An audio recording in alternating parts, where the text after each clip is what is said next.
Yes, let me strip down for y'all to start off the show. Going X-rated right away. God, I hope not. Alright, how's it going, folks? Getting started in just a second.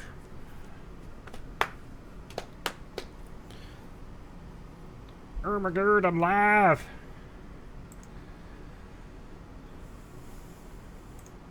Hey everyone, running late because I was doing something that I wanted to get done right before I go live right now! Hello and welcome to Friday afternoon here on twitch.tv/DDO stream and youtube.com/Dungeons & Dragons/live. I am DDO's Community Manager Cordovan, and if you see something smoking hot in the background, that's because I just got done with our update release notes for Lamania. Now, I'm going to go over these notes.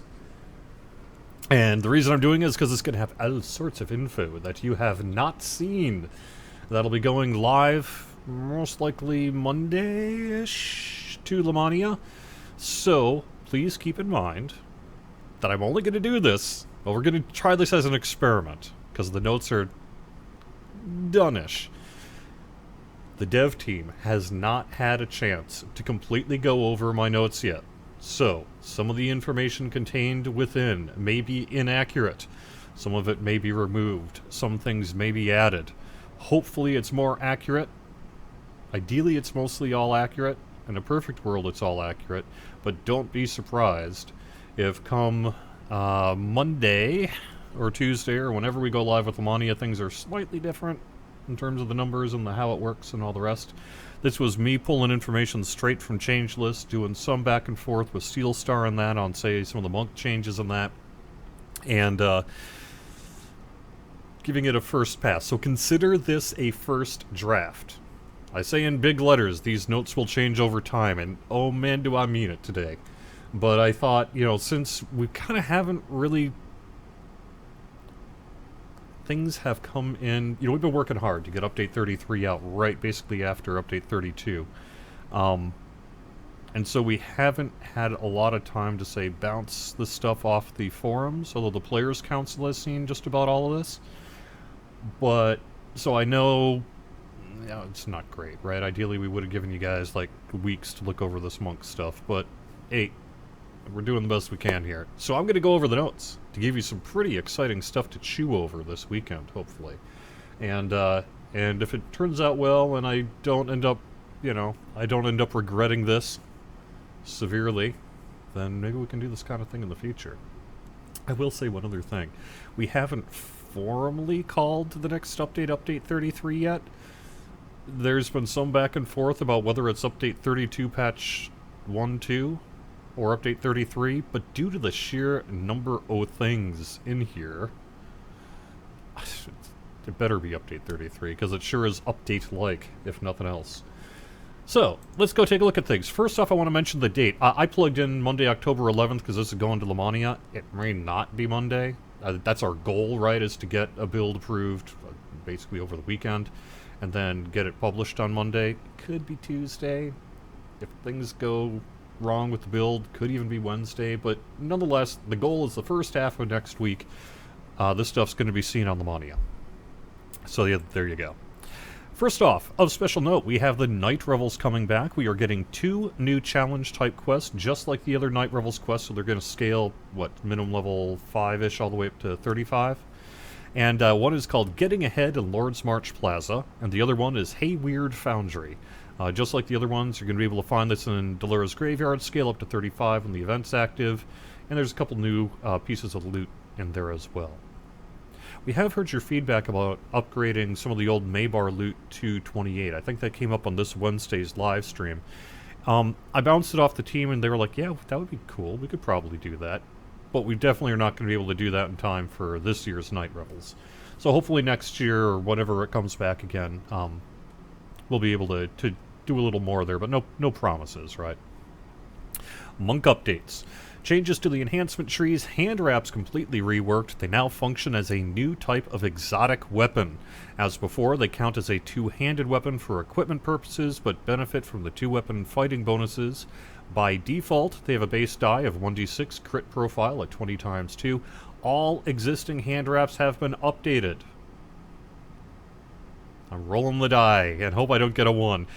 I'm going to take a guess that somewhere out there you've got a pair of hand wraps that's not going to update right. But so far, things are looking good that it just sort of updates and works.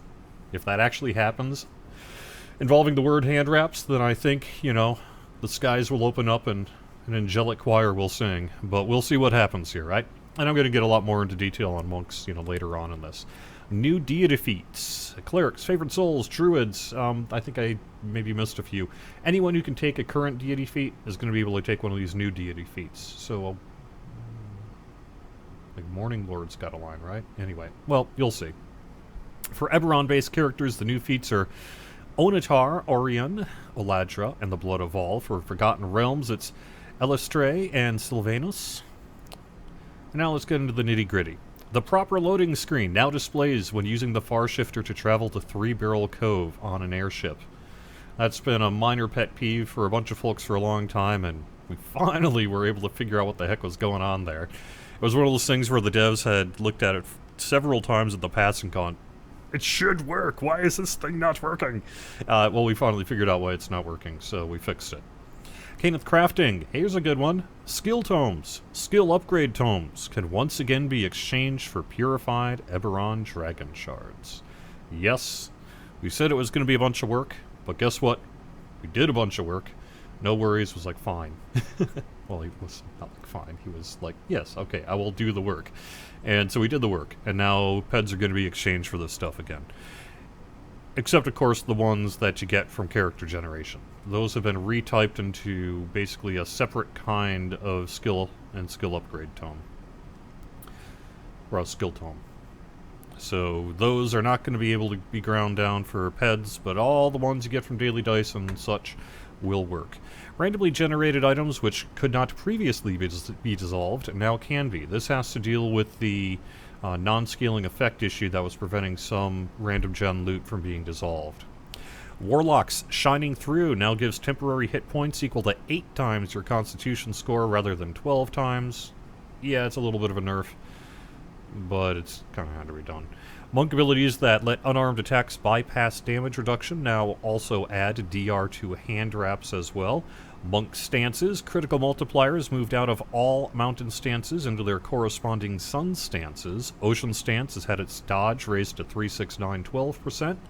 Form Key moves elemental damage, now scales with melee power. Vorpal Strike now works with hand wraps. Most additional damage provided by Monk's elemental strikes now scales with melee power. All finishing moves that are melee attacks now deal +1 weapon on their attack. For the Fist of Light, it's now half weapon on its attack. That was 0, right? So we're trying to make Fist of Light be a little bit more competitive with the Fist of Darkness in terms of damage. Because Fist of Light also now deals 4d6 light damage, which scales with melee power to all creatures on hit. The Vorpal portion also scales with melee power, and the Fists of Darkness effect now scales with melee power as well. Some finishing moves have had their text updated to kind of explain them a little bit better. Gathering Storm is now 15%, same with Raging Sea. Shining Star now uses Wisdom instead of Charisma for its saving throw. And that's just mostly because lots of monks have lots of Wisdom. Healing Key is now 1d4 per monk level instead of every 2 monk levels. And Moment of Clarity bonuses now stack. They were an Insight bonus. Kenneth Challenge Boosters, those +20 jump potions you get in the DDO store, are now going to be bound to account. They were kind of an odd person out being bound to characters, so we finally went and fixed that. Divine Might Know the Angles have their proper anti-requisites, so they don't stack anymore.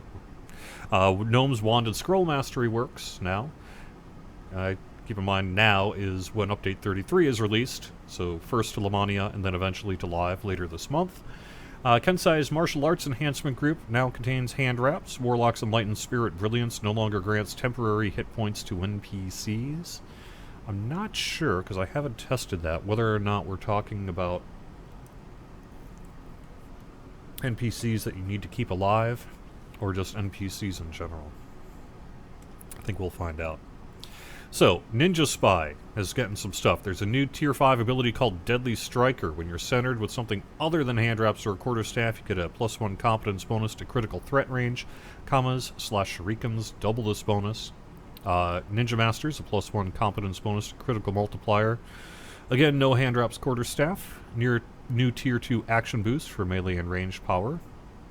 Each ninjutsu ability and ninja spy now also grants +1 to hit and damage. Again, you're going to see no quarterstaff or hand wraps in this. Not quite sure the reason why. I'm guessing it might be a balance thing, or maybe an issue where it would not be good for two-handed fighting, but I'm not quite sure what the reasoning is for that. I'm going to have to ask. Basic ninja training and advanced now apply all weapons you're centered with. Ninja poison scales with melee power. Poison darts add 1d8 stacks of ninja poison. Ninja masters a +2 dex and wisdom. Competence bonuses equal competence bonuses to critical threat range. Now critical threat multipliers that benefit all centered weapons. It's a critical threat multiplier rather than a critical threat range. Poison exploit 1d10 +10 per stack. Touch death scales 200%. Melee power no longer linked to ninjutsu. Shadow double goes up to 3 weapon. You can double strike 50%, but its duration's been doubled.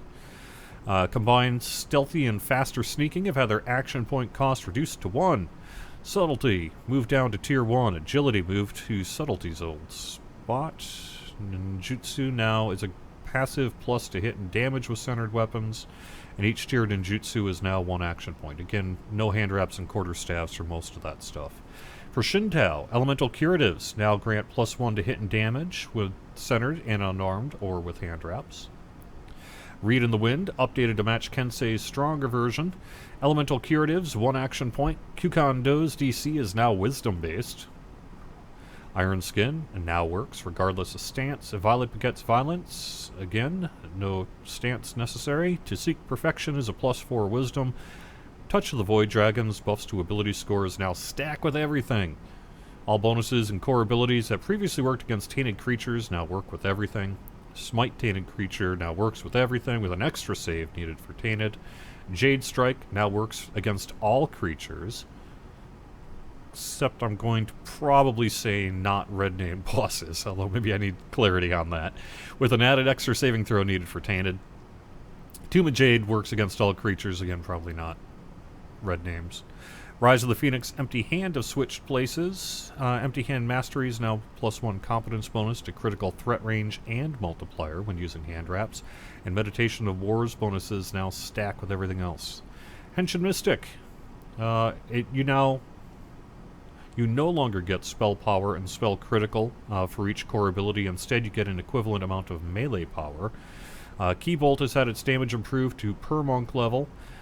Sounding Staff no longer makes staves implements and instead gives you a +2 key per hit. And the Quick Draw feat. Serenity's Wisdom bonus is now +4, no longer has spell power and crit bonuses, gains +25 melee power. Elemental Words do 1 weapon and give the enemy +2 stacks of vulnerability on hit. Quick Strike cooldown has been lowered. Void Strike now deals 3 W damage. Its Force part now scales with melee power. Mystic Training is an action point. Embrace the Void's an action point. Focuses bonuses to hit and damage now stack with everything else. Everlight casts a Shadow's 2 weapon. Target gets 1d4 negative levels. All nearby enemies get 1d2 negative levels immediately. That's not terrible. And all 3 trees' elemental key strikes have been changed. Eagle Claw attack now applies 4 stacks up to 15. Knock the Sky reduces physical damage by 4% per stack. Unbalancing Strike is now 3 weapon.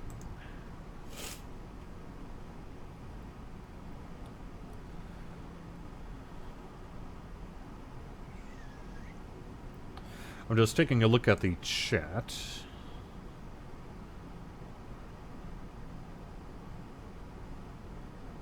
Any good questions there? Can we add a burst effect to random gen weapon damage types? No plans to do that. Sorry. Except what may already exist. Ninjas should be able to insta-kill? Probably. Alright, let me move to Epic Destinies. Divine Crusaders and Consecrated Ground. Again, no longer heals NPCs. I think that may be more of a technical thing than a practical thing, but we'll see. Here's the nice non-controversial one. Fury Eternal and Unbridled Fury now explicitly say they work with ranged. Yes, that was a decision 4 years in the making. But at least for now, we've said, okay, fine, you guys can have it. Grandmaster of Flowers now grants hand wrap proficiency. That's kind of cool, especially if you want to take advantage of the various things in Grandmaster of Flowers. So, we have 6 new deity options. Again, I say Clerics, Paladins, Favored Souls. I think that's accurate. Each one has a follower, child, unique active ability, and beloved feat. They do various things that you can read on in the notes, but let's get to the main part. We got Orion, Sovereign of Law and Lore, available to all Eberron characters except in the Blade Forged, favored weapon quarterstaff. You get Orion's Instruction. You are a devoted follower. Your faith has been rewarded.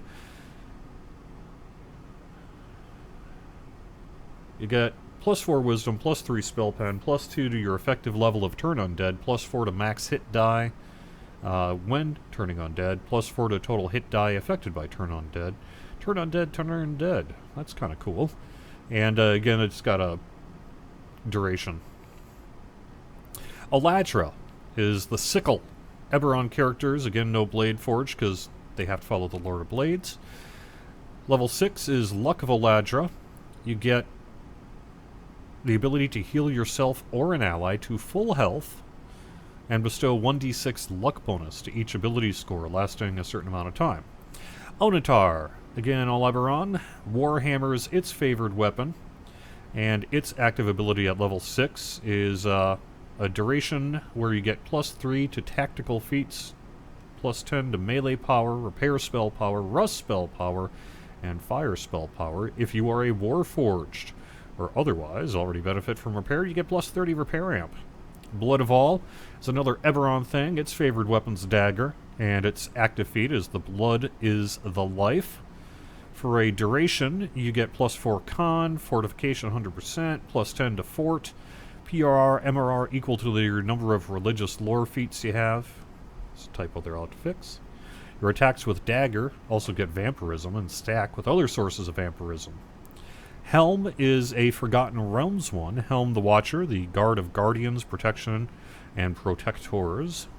No Morning Lords, because, again, what Morning Lords are Clerics of Aminator. Favored weapons, Bastard Sword. Ever Watchful's the active feat. For a duration, you get True Seeing, +5 Sacred bonus to Spot and Search, Wisdom.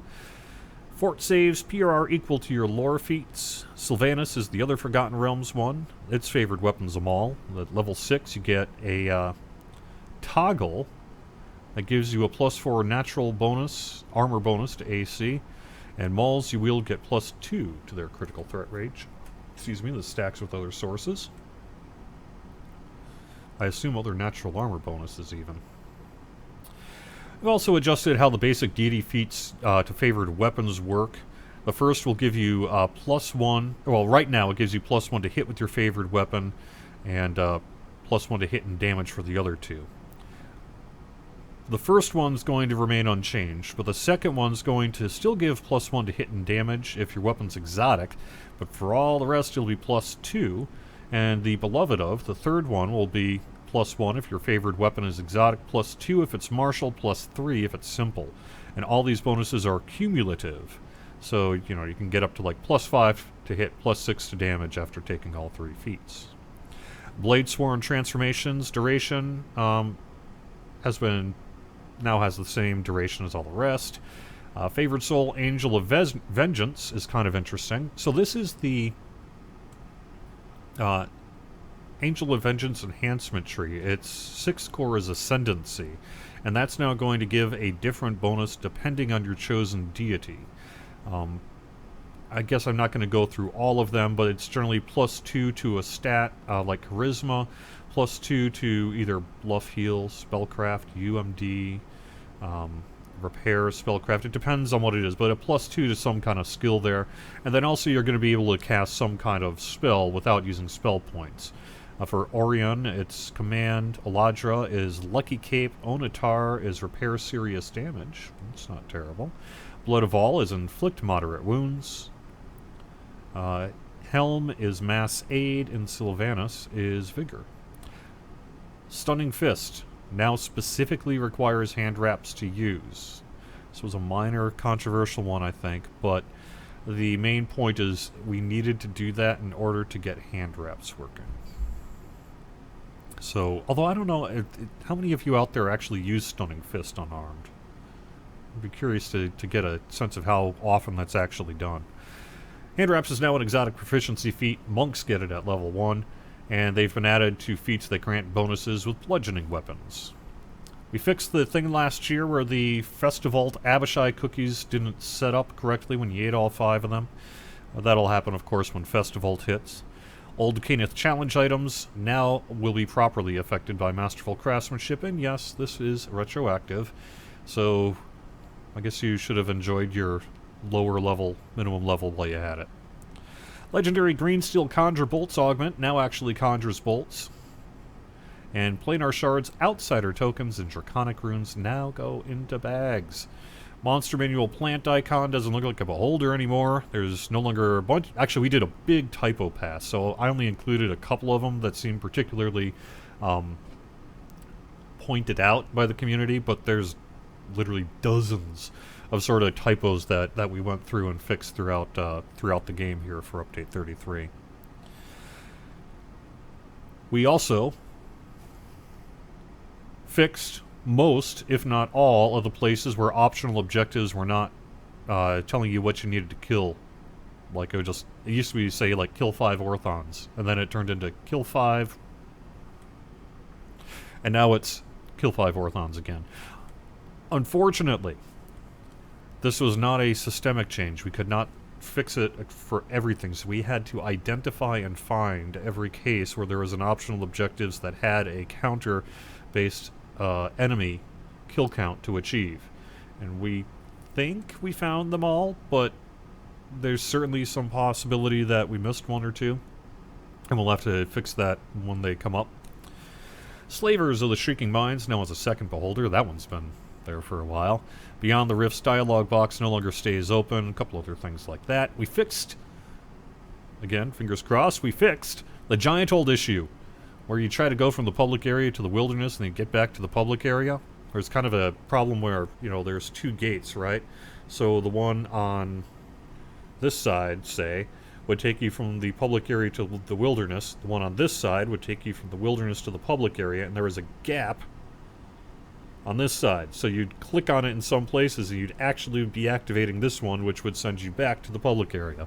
So we went and looked at all the physics walls and things like that and fixed it. So,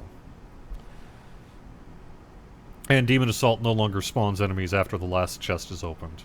I thought that was working as intended, but whatever. Protection from Evil now has its proper length immunity ward. It used to be the immunity ward was a lot shorter than the rest of the benefit. Now it's all the same. And you can no longer stab people with your ponytail. We talked about that in the past. That's a T-pose issue, where it wasn't coming out of its T-pose state correctly. And now it does. There could be some more things added, but most likely this is the bulk of what the next update's going to be, which again is going to be released before the Night Revels, because we have new Night Revels stuff. And so our goal is to get it out within a couple of weeks, because we want it to be, Night Revels to be active in time for Halloween. So there we go. Let me see if we got any questions. Edward T. Will the Earthen Mantle's Impulse spell power work for SLAs, or is it already fixed but not updated in the wiki? Sorry, I don't know.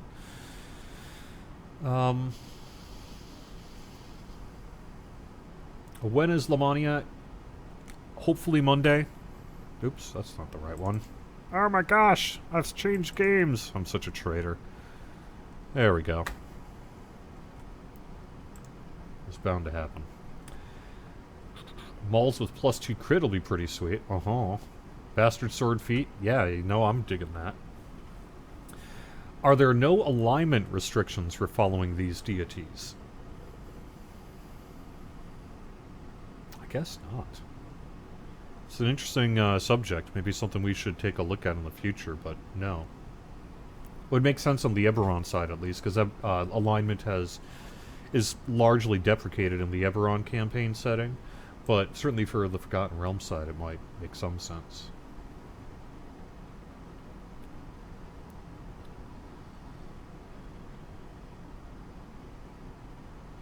Is there monk's skills that can increase melee damage now as there were none before?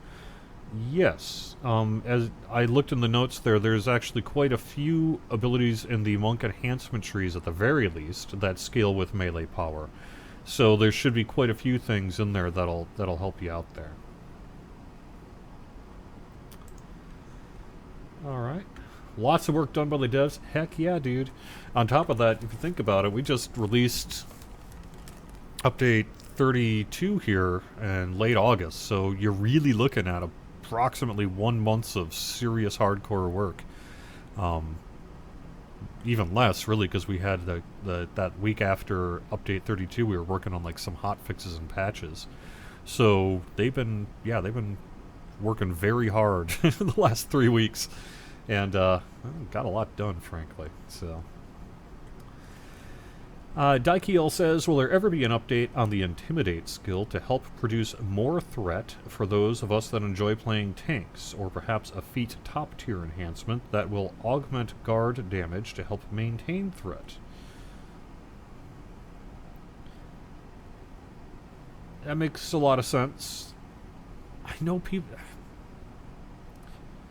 I mean, I'll play with a couple of Intima tanks, and they have certainly got no issues keeping things pasted to them. But maybe that's just their specific build or something like that.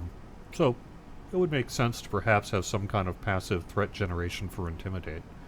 But I don't know of any plan immediately to do that. Is Update 33 considered to be the, quote, Monk Pass? It's looking a lot more Monk Passy than it did a couple weeks ago, I'll tell you that much. Because, we weren't even sure whether we were going to get all the enhancements done or all the hand wraps done or some combination, and turns out we were able to get it all done. So, while we never say done on any class pass, it kind of looks like Monks... We'll have to see how things look after Update 33 here, right? Because we certainly got a lot of changes to the Monk going on. So, Urlock, concerning Kenneth challenge gear that was existing with Masterful Craftsmanship prior to Update 32 fix coming? Yes, that's in the notes. That's the one... So right now, basically, they had their minimum level... Not lowered? I can't remember. I'm sorry. Yes, it'll be fixed. How do I get hair dye for bears? I'm sorry. You probably don't. I want it to. We'll see what happens.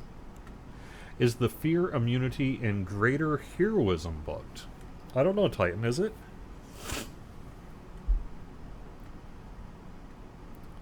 I see, so hand wraps are being changed. Can they still be used as ingredients to make collars in their new form? Yes. Yeah, that part of it's unchanged, because that's just by, is it a hand wrap? Otherwise, hand wraps, they're now an exotic feat, so they have been separated out from unarmed, and they have some, other things that were in the notes there. While making hand wraps a feat, mess with Wolf Pet Iron Defender. The collar is considered a hand wrap. I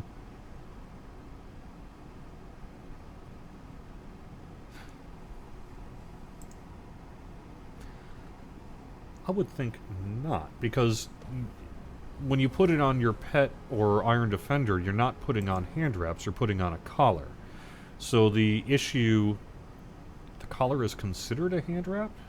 In what way is it considered a hand wrap? Because my understanding is you would take a hand wrap, if you wanted to, and turn it into a collar, but that would turn it into a collar, not keep it as a hand wrap. Is there somewhere in there specifically that says it's a hand wrap? Maybe I'm misunderstanding how that works. It should...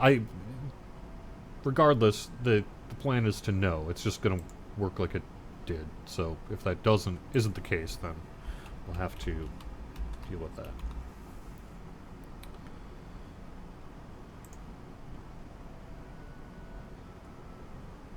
Okay, actually, before I do this, I'm actually going to... I logged into Kyber, but now I'm taking that back. I'm going to go on to an admin and show you something kind of cool. As long as we're kind of dropping the news bombs here. So, we have got a Champion Hunter Week that goes through next Thursday. And one of the things that kind of snuck into it, that I was like, really? Oh, okay. 2 new items. We have got the Gold Executioner's Armor and the Gold Executioner's Helmet. And I will show you what it looks like here in just a second. Hopefully I can show it on both the male and female character. But I may have to switch servers or create a quick demo character to do it. But that's fine. Okie doke. Let me show you what it looks like in the game. There we are. I am on my admin here, and I'm going to actually just use my admin abilities to create said items. So, this is available through this week. It's in the Crowns category.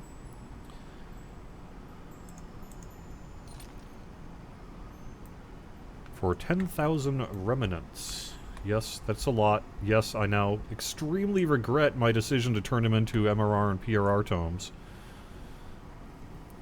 But here's the gold armor. So this is basically a gold version of the Executioner's Docent, which is available in the new Slave Lord stuff. And then the helmet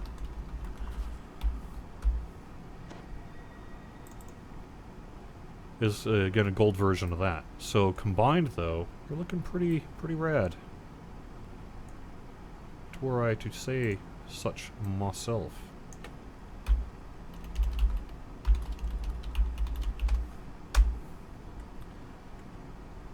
Try to put in a little bit better light. I often will take screenshots. If you ever see like the item guides, you'll see that I use this particular section a lot, because you can flip the camera around and get some nice contrast on your character, depending on the time of day and stuff. It helps it stand out from the walls.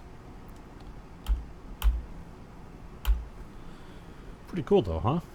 And these are available, like I say, for the next week or so, through the next week, in the Mysterious Remnants vendor in the Hall of Heroes. This is going to come back as part of the regular Crowns rotation that we have for Remnants.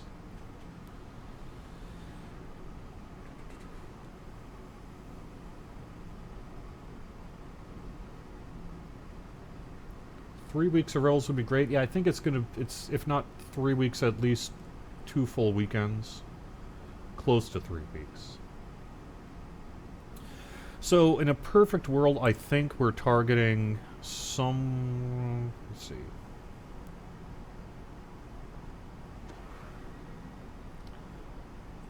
So, it's probably going to be in the range of 2 to 3 full weeks, depending on when Update 33 comes out.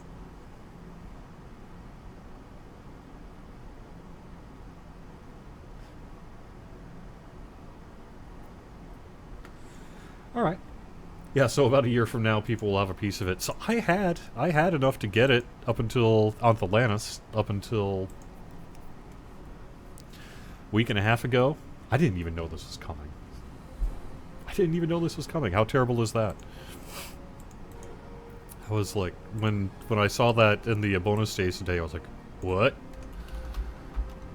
I mean, I knew that we were just developing it, but I had no idea that it was already, in the catalog, as it were, and ready to go. So.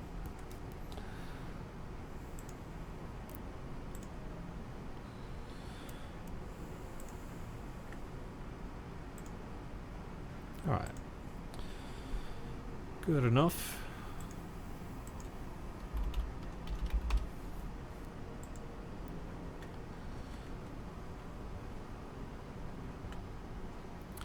Yeah, kind of, I was kind of like, what? Really? Yeah, I kind of wish I'd saved my remnants now. It's kind of a bummer. But hey, gives us something to work for. Alright, let me do the same creation of the helmet and the gold on the female character so you can see what it looks like.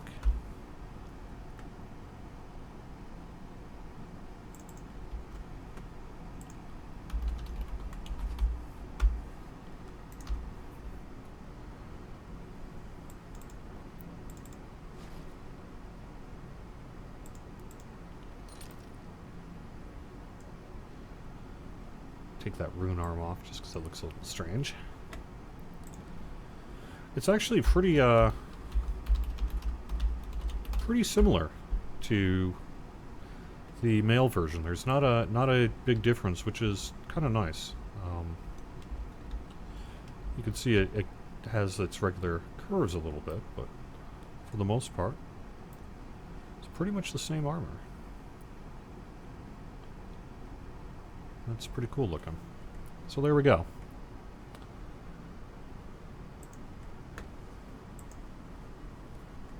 Growler says, so now that we are adding evil deities, can you ask when we are getting evil alignments, please? We are almost definitely not getting evil alignments ever.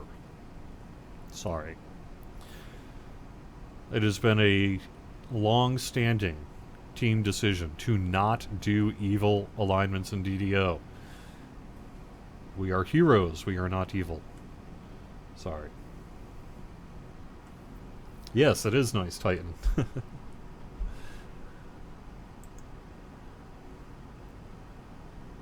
Kind of wish the skirt was symmetrical. Yeah, that's good feedback.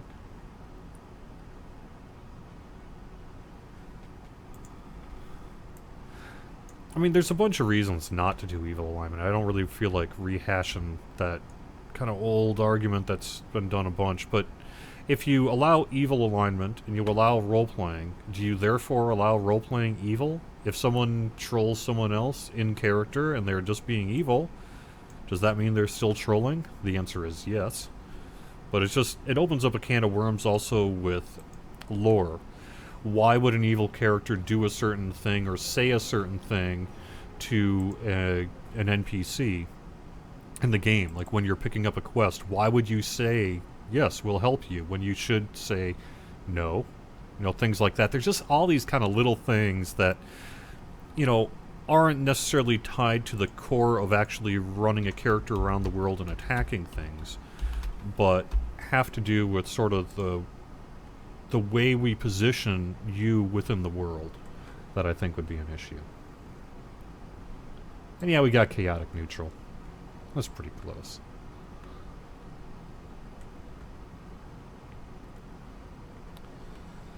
Alright, now I'm actually on Kyber, on my regular play character here.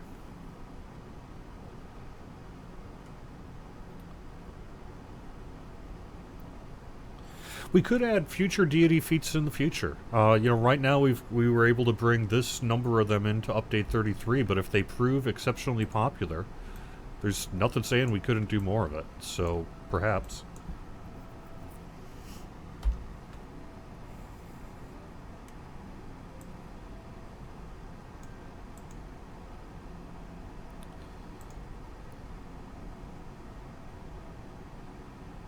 So it looks like I am not set up for Mark of Death on Kyber here. So why don't I got about 20 minutes yet, maybe run through one of those quests and see how that goes.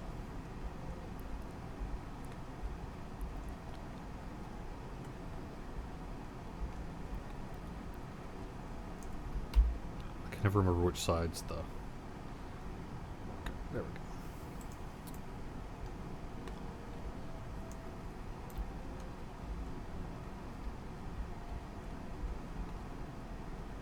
I mean, yeah, there are certainly arguments to be made that an evil character could be willing to help a good person if it served their own needs. But again, you get into kind of a dialogue issue, and it just doesn't really fit with the core of our game, which is that you're a hero. I am also not really sure what the overriding reason to be evil would be. I mean, why would you want to be evil, ultimately? You can kind of roleplay however you want. On top of that, since we're based in Eberron, like I said, there is alignment in Eberron, but it was deliberately minimized in the Eberron campaign setting. Keith Baker, who designed Eberron for pen and paper, was like, basically, alignment's stupid. People shift alignment all the time. They can do whatever they want. You know, the whole world is based on sort of shifting alliances and diplomacies and things like that. So the whole idea of alignment in the Eberron campaign setting is only there because it's in the rule set. If ultimately Keith Baker had the ability to do so, he probably would have removed alignment altogether off of Eberron.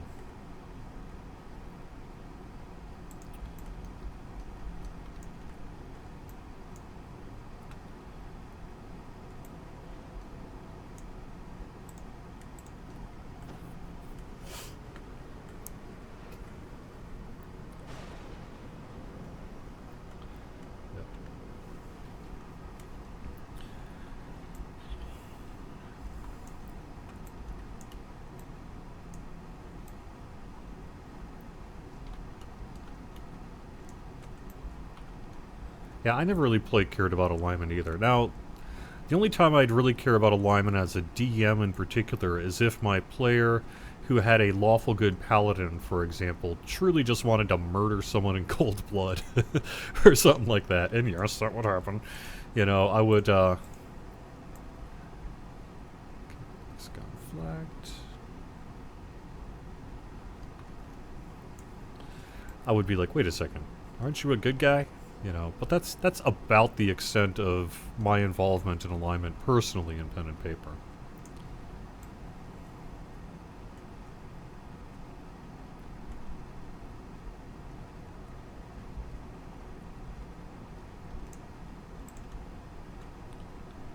And I do think about alignment on my character sheets. You know, are they good, neutral? I've never really played evil either, but in pen and paper.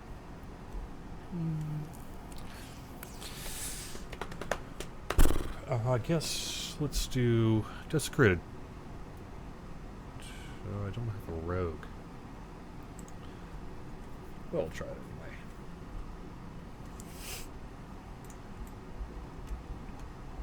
This once magnificent temple of Gaul was ravaged by the Black Knight's forces.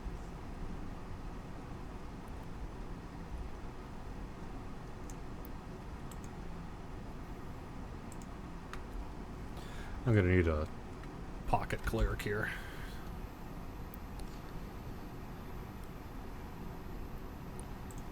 Garrett. I would love to see a level 28 cleric hireling, but hey.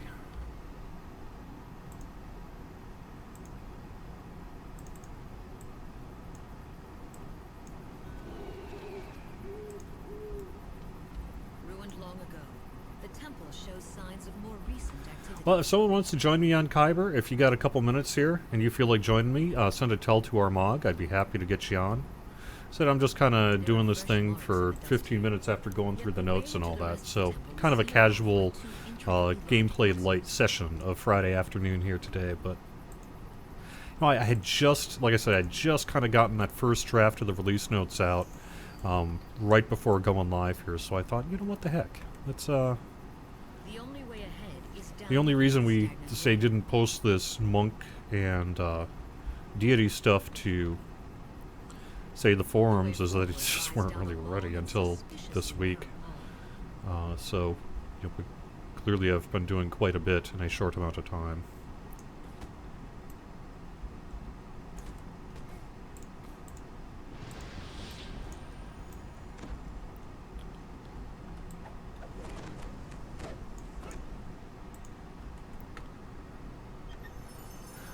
Yeah, a nice high-level rogue would be good too, although I'm not entirely sure that...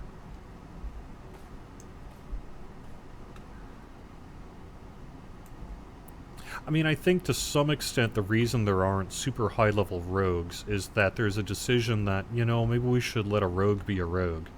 So, like, get a rogue, for example, if you want to do high-level stuff like that. But there would definitely be an interest, I think, in having it.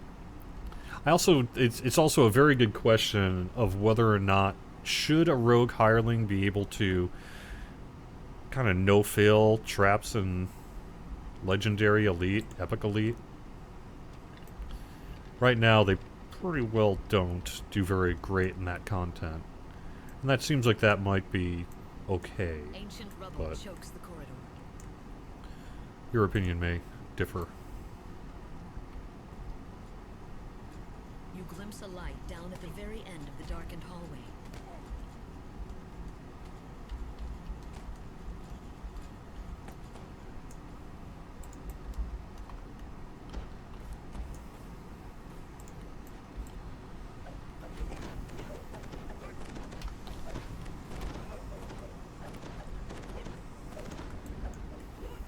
You're right, I don't think there would be anything problematic about evil fighting evil, Wizenman says. I mean, that's a very good point. They absolutely would fight evil, right?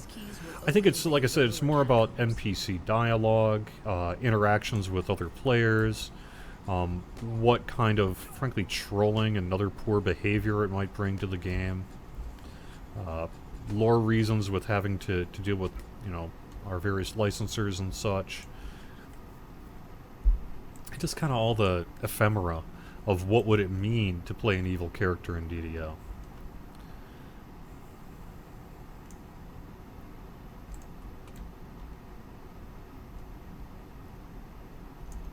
The way down into the temple depths opens.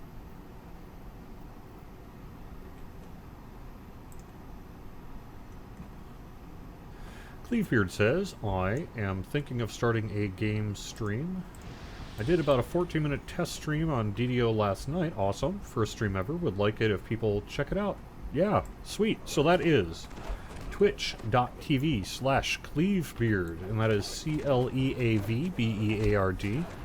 That's great. If, you know, if it works out that you're digging it and things continue to go well, it would be pretty awesome if you wanted to join the DDO stream. I know you're certainly a frequent visitor and contributor in chat to our live stream, so it'd be nice to get you on in a more official capacity. I'd be totally into that. So just get a little practice on your own, and then give me a call, text, email, whatever. Say give me a call, right? When was the last time you actually got a phone call that was not maybe your mom or dad?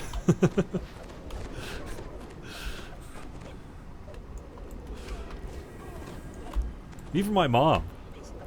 My mom now, you know, living in northern Minnesota and all, she is fully switched over to the Skype lifestyle, which I have too. And it's because, you know, she gets to see your grandson or see your son like in person. You get the context of actually being able to look at a person, and that's just way better than a telephone. So whenever I'm talking to my mom, it's always over Skype. Interestingly, though my dad, who is a tech head, does not use Skype. He still likes to sit on the couch, the phone to his ear. So he is just about the only person still left in my life who actually gives me a call on the telephone. If it wasn't for him, I probably could just get away with not having a phone at all. Lost in prayer, the high priestess kneels before the altar. Am I doing Movember this year? Yeah, absolutely I am. For DDO, at the very least. There's some question about whether, you know, I'm doing some work on Lord of the Rings Online now too, and I want to do some kind of charity, you know, one charity event for both games, for LOTRA as well as DDO, just because I think it's an important thing to help give people a good outlet to give in a place that's really meaningful and we can really have an impact. But one of the things is that Lord of the Rings Online has historically gone with Extra Life, which is a pretty cool thing, rather than Movember. So I'm trying to decide whether I should do Extra Life then Movember, do them both at the same time, maybe pick one over the other in alternating years. I don't know. Like I said, it's a little up in the air at this point. I'm not quite sure what I'm going to do. Now our time has come. If you guys have any opinion about it, let me know. Because I'd hate to let, you know, Extra Life, who supports children's hospitals and things like that not get the charity money that they've gotten from Lord of the Rings Online in years past. But at the same time, I've never really done Extra Life, so you know, I'm less connected, tied to it. I don't really know what that would mean. And I'm not sure if the community would like two charities or not. Javor, my landline phone rang for the first time in weeks the other day, and it scared me. I know, right? Isn't that funny? There's no way I'm gonna find this, am I? Nope. Alright. Fine. Oh. I might have an old Secret Doors cookie.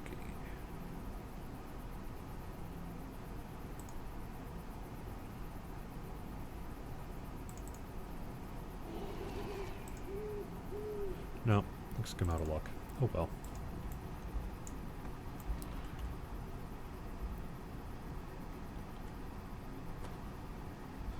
Dan Alea, no, you should see a lot more than just the schedule. If you're just seeing the schedule, go ahead and refresh the page. That'll probably solve it for you.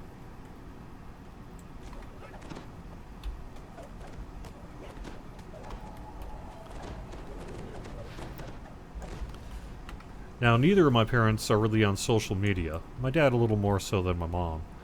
But my mom's one of those folks who's just like, no Facebook. I don't want to give them all my info.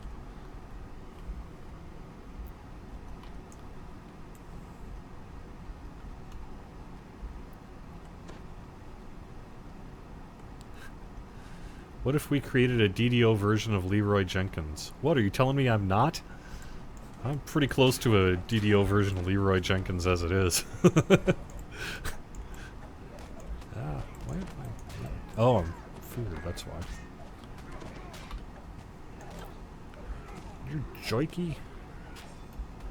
Stop a-fearing me.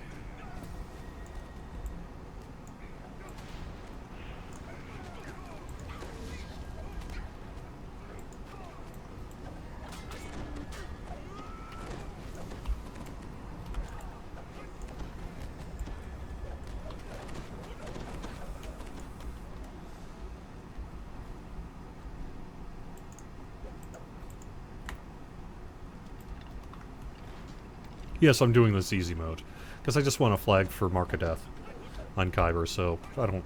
And I'm soloing, so I can just kind of cruise through it all on normal. A lot easier, with a lot less headaches than I would on this. If I had a group with me, though, I would probably go at least on hard for these. At least on this one. And, Inferno of the Damned. Oh, the other thing I could mention that isn't in the release notes, because we don't typically put that in the release notes, is work was done this week to update the Festival cookies. If you follow us, you know, on Festival, you'll know that every year we switch out some of the cookies for new cookies. That work was done this week. And once again, the dev team was kind enough to kind of let me take a little bit of a lead on it. You know, they offered their own input and nixed my crazy ideas, but I got to pick some new cookies this year, so we're going to have some new cookies for Festival. And my goal has, for the last couple of years, has been to have a no-bad cookie policy. You got your weaker copper, your decent silver, and your pretty good gold. That's the goal, anyway. But I kind of wanted to move away from having lame ones. The only one that's still a little lame is the Cupcake, which I upped from Heal Light to Heal Moderate last year. I didn't update it to Heal Serious this year, just because it does kind of drop pretty frequently. And I didn't want low-level players to just totally use those. But everything else is, I think, I tried to figure out, okay, so what sucked last year? And that was what I switched out. What did I actually not use at all last year? And then I tried to find a better thing for it that still fit within, say, the lore of that particular plane of existence that it comes from. That was kind of the goal.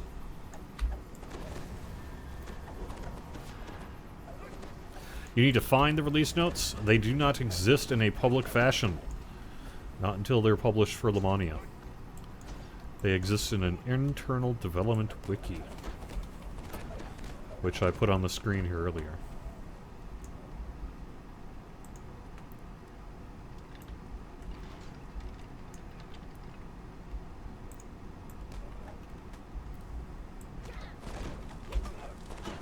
Interloper, come to my altar, says a voice from nowhere.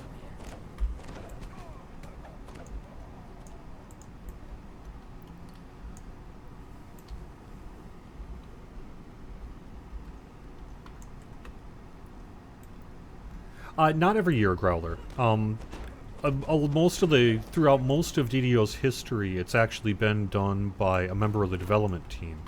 But last year, they were kind enough to let me do some of that work. At least the initial pass as to what should maybe be changed. And because overall feedback was pretty positive last year, we are doing it again this year. So I don't get to say pick the cookies, but I kind of get to pick the cookies because I get to suggest, make that first suggestion of, hey, why don't we do this, this, this, and this?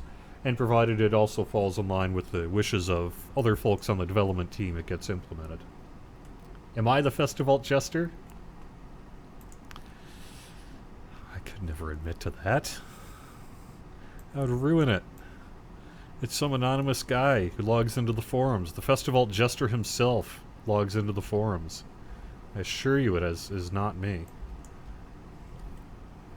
I'm going to wait 45 seconds for my unbridled fury.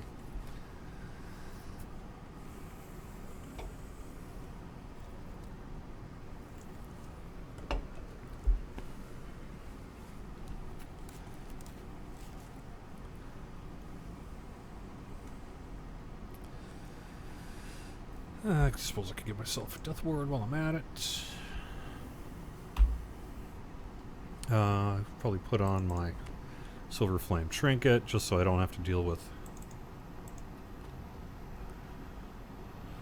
that.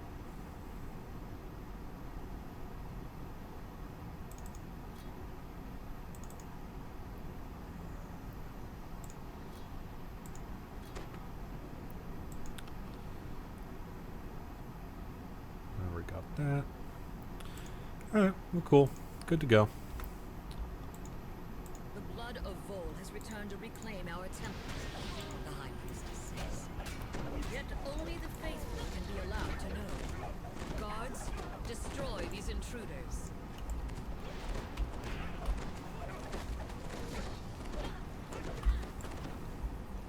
The High Priestess crumples. There we go. A final whisper escapes. Good timing. She will prevail. She must prevail. Ah, that's not terrible. Epic Emerald Gaze. That's kind of rad. I could actually use that on this guy. Finally get rid of my Minos Legans. Nice. It's pretty good for a quick, easy run. Even got some decent amount of tapestry shreds.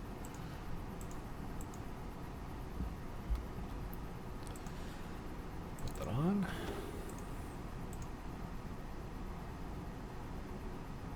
Display that helmet. For those who care what it looks like. Which I think I will switch back to goggles. There you go.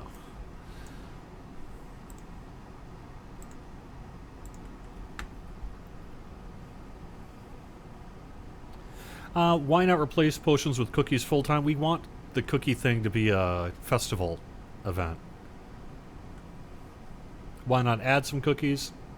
Could. We have a lot of cookies already that we look at every year.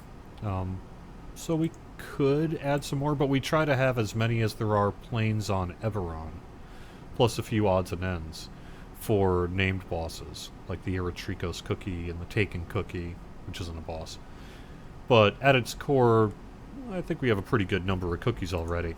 And we don't add them because that's, part of the whole festival holiday. Will there be an update to Rezia? I don't think so. It will be back in January, but I don't think I have not heard of any plans to update it, like with new items or anything like that.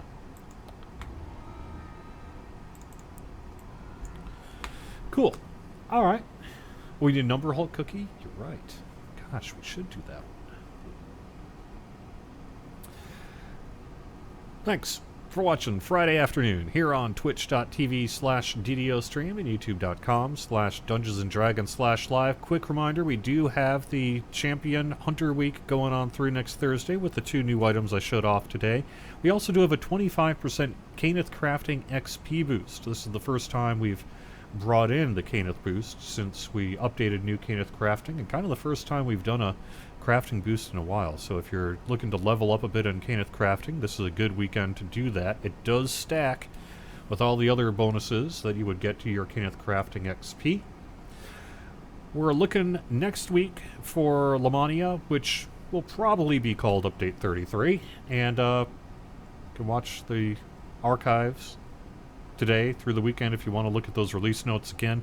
Otherwise, they'll be published when we go live on Lamania here with perhaps a few changes. All right, everyone. Thanks for watching. Hope you have a great DDO weekend.